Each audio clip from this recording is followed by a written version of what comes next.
All right, I'm here with another What I've Been Playing video going over the three recent games that I've been playing lately. Been a little bit busy, so I haven't had a whole lot of time to play too much, but I've been kind of dividing my time equally between these three games. Haven't finished any of them yet, but I just have some impressions on all of them. I figured I would get out there. Um, First game I wanted to talk about here was Kirby and the Forgotten Land. I like Kirby. I've kind of been a little bit burned out on Kirby lately. I played a Robobot on 3DS. Didn't ever finished it though. I was kind of like, this is good, and I know a lot of people really like that game. I was like, this is good, but it's a little bit more of the same of Triple Deluxe, which felt like more of the same of, Return to Dreamland, in my opinion at least. Um, Kirby is fun, but it's definitely simple. It's definitely easy, and it can definitely get a little bit monotonous for me. But this game, of course, the first 3D Kirby game, a 3D platformer. We don't get a lot of 3D platformers. I'm always banging the drum that we need more 3D platformers. And I skipped Star Allies, and so I was kind of ready for Kirby again. And I've had a lot of fun with this game. I think this one's really good, really cool. I like the kind of the new mechanic of the what they call mouthful mode, where you're capturing bigger items and using them for different puzzles. I don't know. I feel like the game's really fun. It moves pretty briskly, and it just feels good to play. I don't know. I like the idea of a. It's. I mean, I've never died in this game. It's a very simple game. I'm in like the fourth or fifth world. I've never died. It's a very simple game, but it's really enjoyable. It's really fun. There's a lot of like really cool ideas, and I feel like it is a problem. I feel like the game gets better as it goes on in a lot of ways. I think it starts a little bit generic, not too bad. I mean, it's still fun, but something that kind of bothered me with it was that they use like the same main theme like a lot that first world. I'm like, can we get a new song, please? But it starts, getting more varied as it goes, so which is good. But overall, I think this game is pretty good. I would recommend it. I think it's a good time. And I'm kind of surprised I didn't know HAL Labs had something like this in them. I don't know. I feel like a lot of Nintendo studios, they'll always make good games. They're always going to make something solid, but I don't always think of them as being like, oh yeah, HAL was able to, after making years and years of 2D Kirby games, oh, they're able to make a pretty solid 3D Kirby game that's pretty nice graphically, and it's just a good time. It's definitely a big step for them. Although it is kind of making me think like maybe the Switch is getting a little long in the tooth. There is some times in the game where you'll see like enemies off in the distance running at like 10 frames a second, and then you get closer, and then the game's locked at 30 frames type thing. So it's like this is kind of getting a little long in the tooth. I don't know. Especially switching between Switch and PS5, it's like, oh, okay. But I think Nintendo games always do a good job at looking very nice and playing very nice. Aside from those concessions, though, but recommend Kirby Forgotten Land. I think it's fun. It has a very near aesthetic in some instances, the automata aesthetic, which is really bizarre, but yeah, recommend it. I think it's a lot of fun. I have not played the co-op, but I would assume that co-op is pretty fun. It's a bit disappointing that it's not online co-op, that it is only, uh, local co-op, but what can you do? Other than that, though, like the game quite a bit. Looking forward to jumping into more. Um, Next game I wanted to about came out the same day. Ghostwire Tokyo. This game was a big surprise for me. I always thought this game looked really cool when they were showing it off. I always thought it looked really cool. I really thought like the premise is really interesting. Um, I think when they originally showed it, they sold it as more of like a horror game, and it's not really a horror game. But we'll get into that in a second. But I always thought it was weird. Like they showed this game off, it kind of went silent. They showed a little bit more of it. That's when we found out it's like first person. That's when we found out it's more open world. Then it went away again, and then like in February they did a showcase, and they're like, "Hey guys, game comes out next month," and it's like, "Oh, okay." I was a little bit worried. I was kind of thinking like, "Is this game not going to be too great? Is this game not going to be very, you know, Bethesda was obviously purchased by Microsoft, and this is obviously PlayStation 5 console exclusive for a year. So I was kind of wondering, like, oh, is Sony just trying to push this out? They don't want to bother with the Microsoft stuff. They don't want to bother with the game's not, great or anything. But I'm happy to say, game is really cool. I really like this game. I think it is definitely interesting. It's very different than like any. game I've ever played. It has a really interesting aesthetic where you're in like, modern Tokyo, but it's, there's no one there. It's empty. No people there. There's all these weird yokai and all these weird ghosts and stuff. And the ghost design and like the yokai design is really cool.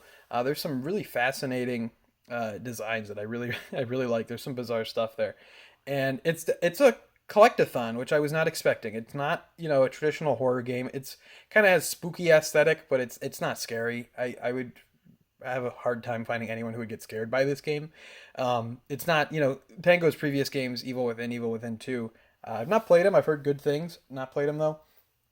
Those are real horror games. This is not a horror game. It's rated T for teen. Like, nothing's really going on in that way. But it's fun. It's very satisfying. It has this really cool, like these really cool mechanics where the combat, I would say, is nothing too special, but just with the animations and just with the dual sense like haptics, it feels really satisfying. It feels really cool to be able to pull this stuff off. It's kind of like a shooter where you're shooting with your different kind of like weird powers, and then you want to do like these finishing moves, almost like Doom, where you want to kind of like break everything down and then go in for the finishers type thing. It's really really cool, and I really like that. But it's definitely like a collectathon, which is weird. There's a lot of different things to collect. I know a lot of people might like that, but I really like the idea of just like, oh, I'm running around this cool city. The design's really good. The game looks really good, and I just really like the kind of, oh, I'm just chilling out collecting stuff. The story is not really anything special from what I can tell so far. I've mainly kind of been ignoring the story and just exploring and doing stuff, which I really like. I think the main story is not that interesting, but a lot of the side stories and like the side quests are pretty interesting.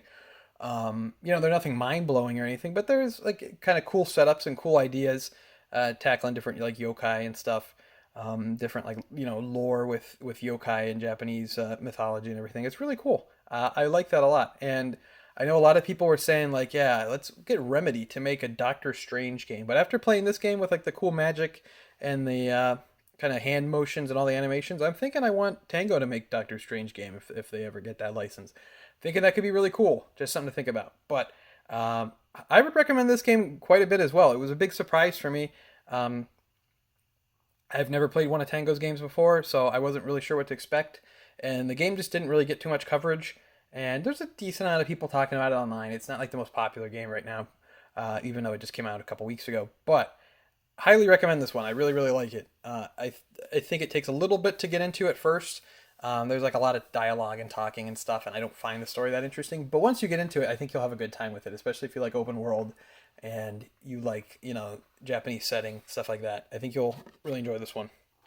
And the last game I wanted to talk about, most recent release here, Lego Star Wars Skywalker Saga, which this game apparently has been like selling out a lot of places. I guess it's kind of hard to find a physical copy. I don't think they realized how big this game was going to be. And it's kind of right now. It's easy to be cynical about Star Wars because Disney's a bit running it into the ground a little bit.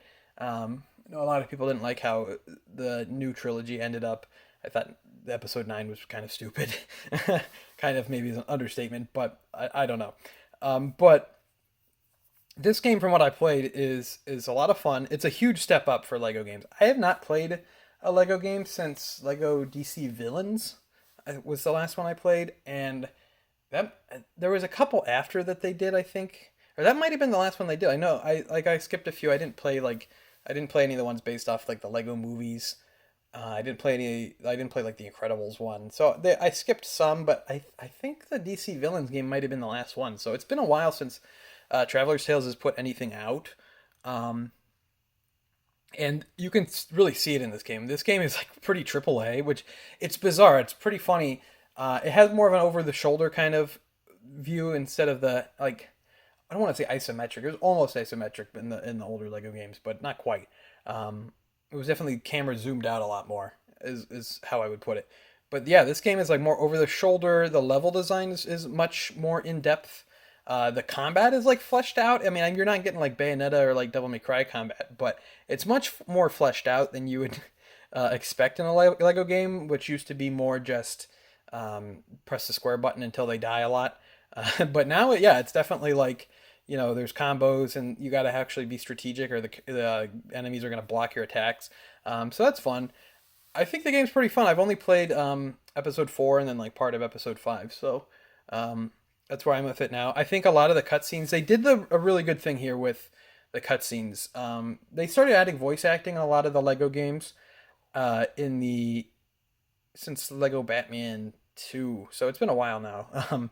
But they started acting voice acting, but a lot of the time they take voice acting just from the movie. And they just insert the clip, like audio clip from the movie into the game, and it always feels weird. It feels off, and a lot of the time in older movies, it sounds really bad. Like the Lego Jurassic Park game, you got some of the sound clips from like the older movies from the '90s, and it's like, wow, this sounds horrible. This does not sound very good. But in this game, they hired like voice actors, and they did pretty good sound alikes for the original cast. I'm actually not sure how much of the cast has returned. I would assume that I mean, it sounds like Anthony Daniels for sure returned for C-3PO, but um, from my understanding, the prequels have like the Clone Wars voice actors in the game, and a lot of people are really happy about that. So really cool. I mean, it's really well done. You can tell they had a budget for this game, and it seems to be selling extremely well. Reviews are much higher than previous Lego games, and I think it shows. I mean, this is definitely a triple A Lego game, which is kind of bizarre to see, but it's a lot of fun. It feels good to play. It's enjoyable. It's funny. I have to actually say, like the cutscenes themselves are pretty funny. I think Star Wars parody can get really tired at this point. It's been done 10,000 times with Thumb Wars or Family Guy or like it feels like every 2000 show had some kind of Star Wars parody at some point.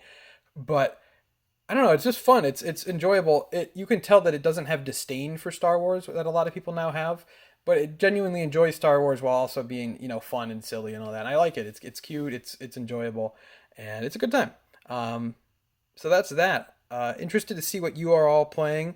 So leave a comment down below if you've been playing any of these games or if you've been playing anything else. I know a lot of stuff's been coming out lately. So let me know down below what you've been playing lately. Follow me on Twitter if you're not already following me over there at Objo Gaming. Leave a like if you enjoyed the video. It really helps out a lot. Subscribe if you're not already subscribed. And until next time, I'd like to thank you for watching.